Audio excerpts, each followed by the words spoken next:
Greetings ladies and gentlefish, and welcome to this game in the AT-15A British Tier 7 Premium Tank Destroyer. Now, I put up an Ace Tanker game in this machine not that long ago, and it seemed to be fairly popular with people, which was nice. And here we have another game, and we're going to see what we can do. Now, this is a very different sort of map. Before we were on Himmelsdorf, in each case we've been top tier, but before we were on Himmelsdorf, which is a very close-range engagement style map. Here we're on Fisherman's Bay, which has large tracts of not a fat lot. You know, big open fields. I'm platooned up with a couple of clanmates, Robbie and Craig, and, well, hopefully we're going to try and achieve something. Now, the AT-15A is one of those machines that really doesn't like it when it's not top tier. The single best feature about this machine is the armour. The armour's not perfect, but the armour is very good in a tier 7 game. In a tier 8 game, you can still make some things work with it, but with the very low hit point pool, you have to be rather careful, and with the tier 9 game, you're essentially relegated to second line support role. Oh, VK just got Craig with that little derp gun. Yeah, Hellcat does not do well against 105mm high explosive rounds. In a tier 9 game, you're essentially relegated to a support role. So with that in mind, and as I'm top tier, I'm basically coming over to the town here to support the heavies and push the tempo of things, because I think when you're top tier, that's where you want to use this tank. Up close, personal, in people's faces, and just trying to make the gun sing as much as you can. And I should really change the ammo loadout on this tank. A few rounds of high explosive would probably not be a bad idea for dealing with things like waffles and the like. I mean, when I really chose this ammo loadout, I think it was before they introduced the new line of German tank destroyers. So, yeah, there we go. But, you know, it's not horrific, I guess. I don't think I've ever played this and really wanted to have that high explosive ammo. Anyway, we're pushing through the town here. We're currently 1 to 2 down. Their VK that nailed Craig has paid for it with his life. Jolly good. And we've lost Craig's Hellcat, a T25-2 and a T20. So we're now 1 for 3. Although, just pulled it back a little bit. Haven't yet found anything to have a pop out on this side of the map, however. And, oh, KV2. Hello. Take a shot on the move at him and keep going. I don't really want to get hit by a KV2. KV2 even against this armor will do, you know, fairly consistently 300-400 damage with a shot. And, oh, he missed, thankfully. Get another shot into him. And as this tank only has 850 health, that means it doesn't take many shots to kill you. Now, you might say, only 850 health? That's about the same as every other tier 7 tank destroyer. It's about the same as every other non-British tier 7 tank destroyer. The British tank destroyers always tend to get more health. They tend to be these slow, certainly between tiers 5 and 9, these slow lumbering beasts with good armour for their tier, but big weak spots, and a lot of health. So if you compare this to the AT-7, which is the other tier 7 British tank destroyer, that thing has 1250 health or something like that. So basically an extra 50% over this machine. But this has, you know, first tank of its type in the game syndrome. It was the first of the British tank destroyers to be introduced. And it came before all the others. So, back to the actual game. Putting some fire into the bum of this T29. And you can see that the reload on this gun's pretty good, but with the puny alpha damage, the DPM on this machine is not actually amazing. It's okay, but it's not fantastic. It's nowhere near as good as, for example, an E25 or something. But it's good enough, and the high rate of fire allows you to permatrack things. And our team have clawed it back to 6 kills each. Now, crunch time. A lot of people, once they've pushed through the town, drive straight across this open field, as it looks like I'm about to do here.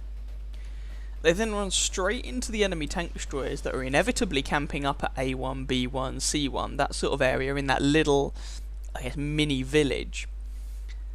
And then start complaining about campers and whatnot, even though, looking at the map, it's very obvious you're going to run into a bunch of tank destroyers up there. And I'm currently doing the same thing. At some point, I'm going to have a sudden flash of intellect. Oh, that E25 nailed Robbie. I'm going to have a sudden flash of intellect and decide that this isn't such a smart idea, bearing in mind, of their 8 remaining tanks, 5 of them are TDs. Now the scoreline is currently even at 8 kills apiece, he says, as we lose another one. But with those tank destroyers camped up in that little assortment of houses, basically a hamlet, they're going to be kind of awkward to push. So instead, and yes, this is a slow machine, but I think it is worth this move, I move back up to the houses along this central ridgeline. Now the idea here is to at the very least minimise the amount of open ground that I have to cover in order to get over to those guys camping up in the corners. Now the way I have... oh, Panther M10, let's see if we can get some shots on him. The way I have my AT-15A configured is basically for close range engagements. It doesn't have optics or any other sort of view range enhancing equipment, and the raw view range on this tank is not very good, and we're now trailing by 3 tanks. So this is looking a little bit dodgy. But nonetheless, I'm fairly confident that what I'm doing at the moment is the right thing, even though it's taking me a while to do it, because British tank destroyers not renowned for their speed. With a couple of notable exceptions. The Electo springs to mind. And basically nothing else. Well, I guess the Universal Carrier 2-pounder at Tier 2 is fairly mobile. So, I'm instead thinking, let's go around these houses. It gives cover, keeps cover between me and the bad guys, and there are indeed some bad guys. Don't have any shots on the KV-13. I take a shot in the side there, so I decide to swing my tank around and present my frontal armour to those guys, and trust the Comet to do something about that Panther. And now we start bouncing. That Panther M10 is now behind me, but my allies are wrecking him. We lose the Su-100M1, or the Somi, but the Comet eventually nails the Panther. So, we are down 3 kills. It is 9 plays 12. KV-13 up there on very low health. Again, I'm still trying to keep my front armour in this direction because there's someone over there with what felt like a 90mm gun. I assumed it was the Hellcat. There is also a Hellcat over there, but there we go, T25/2. Now, all this damage I'm taking is only tracking damage. No one is actually putting any damaging, penetrating hits into my armour. And now you are seeing probably the single... well, okay, I've already said the armour's good on this thing, but the other good thing about this tank, it's the AT-15, even if it has a smaller caliber gun. And that thing has a very wide gun traverse, as you can see here. So despite the fact that I was previously tracked, I'm still able to bring the gun to bear on these opponents, which is nice. And I'm trying not to sit still, as that will potentially give people shots on my weak spots. Trying to keep moving. And we've leveled it up at 12 kills apiece. So we know where the Hellcat is. That pesky little E25 has died. He was a right bane throughout this game. Hellcat spotted. That was a bad miss. There we go. Set the Hellcat on fire. And we pick up the kill. And I'm taking fire still from my front and left. With that rate of fire, the AT-7 reloads quickly. Something like 4 to 5 second reload, but not as fast as that. That's an M7, probably with the 6-pounder gun. And he keeps tracking me, and I'm going to let him keep tracking me. I'm not going to burn my repair kit just to turn around and deal with an M7. In fact, I can probably even show the M7 my bum, and I don't have to worry unless he loads APCR. Now, you could argue that this is the wrong thing to do. The Comet should have that M7 dealt with. This is perhaps a little greedy. That was too much lead. But I decided to give the guy a hand because I really don't want that guy patrolling around my rear section. I mean, he can penetrate me, especially if he loads APCR. But I should probably be focusing down the AT-7. So this is probably a misplay, but never mind. There we go. and we pick up the kill. Swing round, and it's just the AT-7 remaining.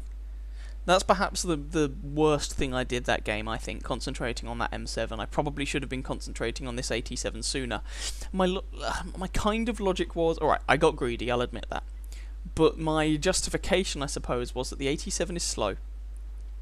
And so he will not move up to anywhere threatening. But the flip side is that if that T-34-1 had advanced, that could have been problematic.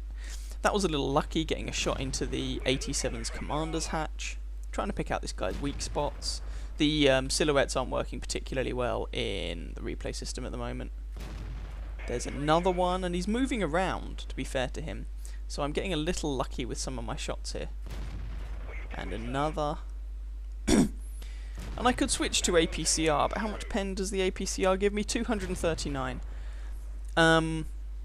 That still doesn't necessarily give me a reliable penetration on the AT-7.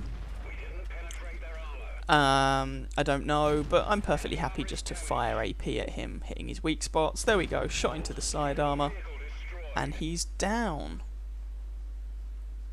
And as it turned out, that ended up being another Ace Tanker game. You know, Ace Tankers on this tank appear to be like buses at a bus stop. You wait around for ages, and then several turn up at once. So that's my second Ace Tanker on that machine. If you look at the XP I actually got, the raw XP, you'll see that the people who own this machine obviously aren't playing it particularly well, because the XP requirement is not very high. This was not as high an XP as I achieved in my previous Ace Tanker. I think my previous was over 1400 base XP. This one was less than 1200. Nonetheless, and despite me getting greedy at one point and, you know, the odd bit of dubious play, I guess, I hope you guys enjoyed that game. If you did, please feel free to catch some of my other videos, and or subscribe to my channel, and I wish you very happy hunting on that battlefield. Ciao ciao.